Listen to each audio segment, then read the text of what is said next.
आज मैले आलु र काँक्रोको अचार कसरी बनाउने त्यसको रेसिपी लिएर आएको छु। हाम्रो घर चाहिँ अमिलो सकेको थियो, त्यही भएर मैले अमिलोको साटो आँपलाई काटेर आँप पिसेँ। अनि त्यसपछि तिल भुटेर पिसेँ अनि हल्का मसला पनि हालेर राम्रो देखिन्छ भनेर। यहाँ हजुर हेर्न सक्नुहुन्छ कस्तो भयो भनेर। अब हामी यसलाई मिक्स गर्छौँ।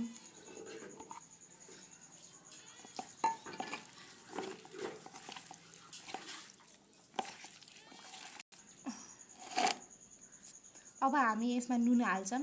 हामीले एउटा कुरा ख्याल गर्नुपर्छ, तिल र जिरा भुट्दाखेरि अलि हल्का रातो भयो भने अलि मिठो हुन्छ। त्यस कारणले अमिलो चाहिँ मैले अघि नै भने नि त, अमिलो हाल्नुबाट सकेको थियो, त्यही भएर आँप पिसेर हालेँ यसमा। मैले चाहिँ बेसार यसैमा हालेँ। अहिले तेलले झानेर ठ्याक्क यसको माथि हाल्छु। हेर्न सक्नुहुन्छ तेल ताप्दैछ। अलि धेरै तातो भएपछि हामीले मेथी हाल्छौँ यसमा। मेथी र हरियो खुर्सानी फुलाउँछौँ। गाइस मैले यसमा चाहिँ 2-4वटा रातो खुर्सानी पनि भुटेर हालेको छु, अलि मिठो हुन्छ भनेर। हेर्नुहुन्छ तेल तातिसकेको छ। अब हामीले यसमा मेथी हाल्छौँ।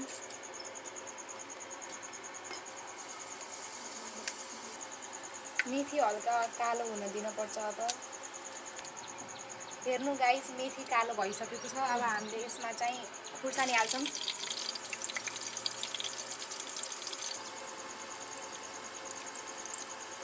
सकेको छ। अब ठ्याक्क हामीले यो अफ गर्छौँ।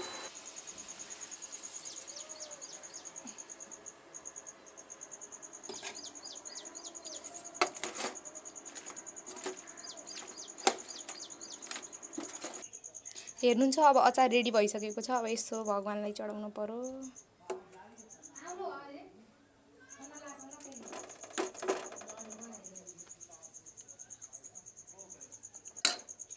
ल गाइस, फाइनली हाम्रो अचार चाहिँ रेडी भएको छ। अब एकछिन हामी फ्रिजमा राख्छौँ र यसलाई खान्छौँ।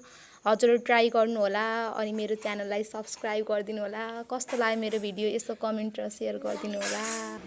अब अर्कोचोटिमा आउँदाखेरि भिन्डीको अचार लिएर आउँछु। हस् त, thank you, by by everyone.